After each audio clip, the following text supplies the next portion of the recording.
الحمد لله رب العالمين والصلاة والسلام على رسوله الكريم أما بعد فأعوذ بالله من الشيطان الرجيم بسم الله الرحمن الرحيم وعن أبي أيوب سمع النبي صلى الله عليه وسلم يقول ستفتح عليكم الأمصار وستكون جنود مجندة يقطع عليكم فيها بعوث فيكره الرجل البعث فيتخلص من قومه ثم ينسفه القبائل يعرض نفسه عليهم من أكفيه بعث كذا إلى وذلك الأجير إلى آخر قطرة من دمه رواہ ابو داود صدق اللہ و صدق رسولہ الکریم۔ عزیزان گرامی قدر، السلام علیکم ورحمۃ اللہ وبرکاتہ۔ حدیث پاک کا ترجمہ یوں ہے، روایت ہے حضرت ابو ایوب سے، انہوں نے نبی کریم صلی اللہ علیہ وآلہ وسلم کو فرماتے کہ سنا کہ تم پر بہت شہر فتح کیے جائیں گے اور ہوں گے لشکر جمع کیے ہوئے، ان لشکروں میں کچھ فوجیں مقرر کر دی جائیں گی، تو ایک شخص جہاد میں بھیجے جانے کو ناپسند کرے گا، وہ اپنی قوم سے بھاگ جائے گا، پھر وہ قبیلوں کو تلاش کرے گا، اپنے آپ کو ان پر پیش کرے گا کہ میں فلاں لشکر میں کس کو کفایت کروں، اور یہ اپنے خون کے آخری قطرہ تک مزدور ہوگا۔ ابو داؤد۔ اللہ اور اس کے رسول کا قول سچا ہے۔ عزیزان گرامی قدر، اس حدیث پاک میں نبی مکرم صلی اللہ تعالیٰ علیہ وآلہ وسلم تا قیامت تک جو آنے والے جہاد ہے ان کی خبر دی ہے۔ خصوصی طور سے اس موجودہ دور میں اس حدیث کا نور چھلک رہا ہے، آپ دیکھ بھی رہے ہیں، خصوصی طور پر افغانستان میں، کہ جو قبیلہ لڑنے کا ماہر ہے وہ جہاں سے اس کو پیسے ملتے ہیں وہاں سے لڑتا ہے مسلمان ہی، ایک دوسرے کے خلاف نبرد آزما ہے، چاہے جو ہے وہ کافر ہی پیسے دیں، وہ کافر نہیں ہو جاتا لیکن رہتے مسلمان ہی۔ لیکن حدیث پاک کا نور دیکھیں، آئیے تھوڑی سی اس کی تفصیل دیکھتے ہیں۔ یعنی اس وقت چونکہ اسلامی رقبہ تھوڑا سا محدود تھا، کم تھا، جتنی مدینہ شریف میں مسجد نبوی صلی اللہ علیہ وسلم میں اتنا ہی پورا شہر مدینہ ہوا کرتا تھا۔ اب وہ سارے شہر پہ مسجد ہے، ایکسٹینشن تو دیکھیں اب کتنی بعد میں ہو چکی ہے۔ تو آگے آئندہ آنے والی خبر دی ہے کہ ان قریب وہ وقت آنے والا ہے، جو کہ آپ دیکھ بھی رہے ہیں کہ اللہ تعالیٰ مسلمانوں کو بہت ساری فتح دے گا، بڑے بڑے ملک عطا کر دے گا، اسلامی ممالک بہت ہو جائیں گے۔ دیکھیں گنے کتنے ہیں، خلیفات المسلمین، ہر ملک کے لیے الگ الگ فوجیں اور علیحدہ فوجیں مقرر کرے گا۔ آج ہر ملک کی فوجیں الگ ہیں، وہ ایک مسلمان فوج تو نہیں، ایک کے زیر انڈر تو نہیں ہے نا، انڈر تو الگ الگ ملک ہیں، الگ الگ فوجیں ہیں، بلکہ آج کل تو مسلمانوں میں اختلافات بھی ہیں، حدیث میں یہ بھی بات کی گئی ہے۔ تو ہر جگہ جو ہے مقرر فرمائے گا، اور ہر جگہ پھر کفار کا مقابلہ ہوتا رہے گا۔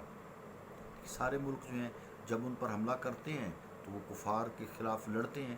آپ صلی اللہ علیہ وسلم کا فرمان دیکھیں کتنا درست ہے، کیا کمال ہے مصطفیٰ علیہ الصلوۃ والسلام کی علم کی جو اللہ تعالیٰ نے عطا کیا ہے۔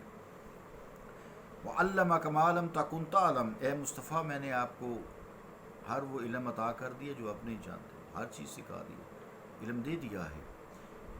تو بہرحال جتنا وسیع ملک ہوتا ہے، جتنا وسیع ملک، وسیع نہیں وسیع، جتنا وسیع یعنی وسعت والا بڑا لارج کنٹری جتنا بھی ہوتا ہے، اسی قدر بڑی فوج رکھنا پڑتی ہے اس کی حفاظت کے لیے۔ یہ حضور کریم علیہ الصلوۃ والسلام نے غیب کی خبر اللہ تعالیٰ کی طرف سے دی، اللہ تعالیٰ نے عطا کیا، آپ نے امت مصطفیٰ کو دی ہے، اپنی امت کو یہ خبر دی ہے اور اس کا ظہور عہد فاروقی سے شروع ہو گیا تھا. حضرت فاروق اعظم سے آپ تاریخ اٹھا کر دیکھ لیں، یہ دور شروع ہو گیا تھا.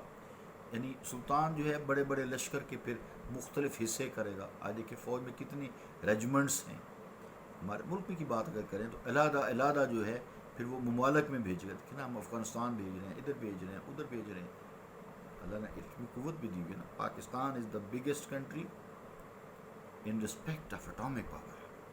Pakistan the most powerful country of the world, Islamic world نہیں، آل اوور دی ورلڈ. تو پھر جو ہے اللہ تعالیٰ کا شکر ہے، کرم ہے، شکر کیا کرو آپ بھی. تو یہاں جنود سے مراد بڑے بڑے لشکر ہیں، جنود مجندہ جو لفظ ہے، اور جو ہیڈ کوارٹروں میں رہیں گے.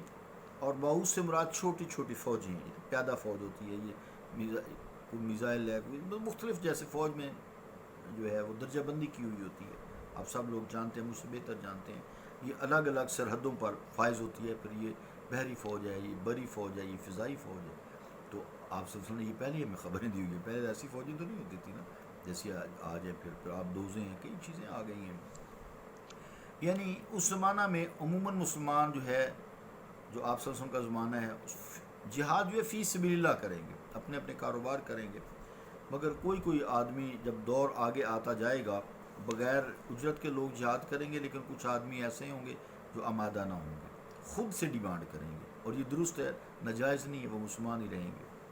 تو یہاں بعض سے مراد جو بلا اجرت جہاد میں بھیجا جانا بھی ہے.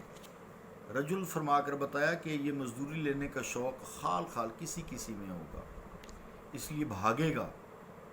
دیکھیں نا، یہ جو طالبان اور یہ سارے سسٹم ادھر چل رہے ہیں، آپ کو معلوم ہے، اس پہ غور کریں اور حدیث پہ غور کریں کہ یعنی اس لیے وہ بھاگے گا ادھر ادھر کہ اسے بغیر اجرت جہاد میں نہ جانا پڑے. جو اس کو پیسے دے، جو اس کو مال دے، اس کے ساتھ اس کی طرف سے لڑے. تو یہاں سے بھاگ جانے کے بعد وہ مختلف قبیلوں، مختلف خاندانوں میں پھرے گا، ان سے ملے گا، ان سے مزدوری طے کرے گا، ڈالرز طے کرے گا، پاؤنڈز تلاش کرے گا. یہ اس کا فسق و فجور ہوگا. جہاد نہیں ہے اس کا یہ، ٹھیک ہے، یہ اجرت ہے اپنی جسمانی یا اپنے ہنر کی. پھر لوگوں سے کہتا پھرے گا کہ کوئی مجھے سامان جہاد اور مزدوری دے دے تو میں اس کی طرف سے جہاد کروں گا. وہ آرام سے بیٹھے گھر، مجھے روپیہ پیسہ دے، لڑوں گا، میں تمہارے ملک کی حفاظت کروں گا، میں تمہاری فوجوں کی بھی حفاظت کروں گا. افغانستان میں جیتی جاگتی تصویر آپ دیکھ رہے ہیں. پاکستان کتنی مشکل سے ایسے اسلامک لشکروں کو بھی کنٹرول کرتا ہے، معاہدے کرتے ہیں، پھر کیا کیا کرتے ہیں آپ سب کو پتہ ہے. تو یعنی ایسا شخص جسے جہاد سے کوئی رغبت نہ ہو، صرف مال پر نظر ہو، اور جہاد میں شرکت کرے تو صرف مال حاصل کرنے کا ذریعہ اسے جانے، اس کو جہاد کا ثواب نہیں ملے گا. یہ بات چیز میں جہاد کا ثواب نہیں ملے گا. یہ آخر دم تک صرف مزدور ہی رہے گا، مزدوری پہ لڑتا رہے گا، مزدوری لیتا رہے گا، لڑتا رہے گا. غازی فی سبیل اللہ نہ ہوگا، اس کو مجاہد جیسا ثواب یا اجر وہ نہیں ہوگا، شہید جیسا، اور نہ جہاد کے ثواب کا وہ مستحق ہوگا. یہ حدیث علماء خیر میں سے خصوصی طور پر امام ابو حنیفہ رحمۃ اللہ علیہ، امام اعظم کی دلیل ہے کہ جہاد پر اجرت لینی دینی جائز ہے، کیونکہ مزدور کو حضور علیہ الصلوۃ والسلام نے گناہ گار نہیں فرمایا، ثواب سے صرف محروم. کہا کہ وہ ثواب سے مزدور اپنی لے لیتا ہے تو ثواب سے محروم ہے، وہ بھی اس لیے کہ اس کا مقصد صرف مال کمانا ہے. جیسے فوج ہے نا، ان کا جہاد درست، یہ بات کلیئر کرتا چلو، فوج ہے نا، اس کا جہاد درست ہے. ایک ملک آپ کو بیت المال سے جو بھی آپ اس کو کہہ لیں، وہ ایک تنخواہیں مقرر ہیں، کوئی ایسی بات نہیں. لڑتے ہیں، حکموں سے لڑتے بھی ہیں، ادھر ادھر بھاگتے نہیں ہیں. مقصد یہ ہے کہ دوسری فوجوں کے ساتھ طے نہیں کرتے. اگر وہ دوسری فوجوں کے ساتھ، غیر مسلموں کی فوجوں کے ساتھ اس طرح ادھر ادھر بھاگے نا اگر، تو وہ پھر آئیں گے کہ ان کے جہاز کا یا شہید ہو جاتے ہیں تو ثواب نہیں ملے گا. تو پاکستان فوج، پاک فوج زندہ باد. اس طرح مال دینے والے کو بھی گناہ گار نہ فرمایا، بلکہ اسے جہاد کا، اگر وہ مسلم ہے اور کافروں کے ساتھ جنگ کر رہا ہے تو اس کو مال دے کے لڑے، یہ عین دین ہے اور وہ بھی مجاہد ہے. یہ ہم نے کل حدیث پڑھی تھی، اس کو بھی ثواب سے محروم نہیں فرمایا. صرف مزدور یعنی جہاد پیسے لے کے، یعنی جہاد اس کی غرض مین مال کمانا ہو تو اسے ثواب سے محروم فرمایا ہے. تو اس کے مزدور کہا ہے اللہ رب العالمین، اس کو دائرہ اسلام سے بھی وہ خارج نہیں ہے. اللہ رب العالمین ہمیں دین کو سمجھنے اور اس پر عمل کرنے کی بھی توفیق عطا فرمائے. بات ذرا آج میں نے بہت وضاحت سے لمبی بھی کی ہے. اللہ تعالیٰ ہمیں سمجھ عطا فرمائے اور ہمیں اپنی فورسز جو مجاہدین ہیں ان کی عزت و تکریم کرنے کی توفیق بھی عطا فرمائے. اور ان کی مدد کرنے کی بھی توفیق عطا فرمائے، بجائے اس کے کہ ان کو برا بھلا کہا جائے۔ تو پاکستان ہو یا کوئی بھی اسلامک کنٹری ہو، چاہے وہ فوج شکست کھائے یا فتح کرے، وہ اللہ تعالیٰ کی طرف سے فتح ہوتی ہے، اللہ تعالیٰ کی طرف سے کوئی پریشانی ہوتی ہے۔ صلی اللہ تعالیٰ علی رسول خیر خلقہ محمد وعلی آلہ وصحابہ اجمعین برحمتک یا ارحم الراحمین۔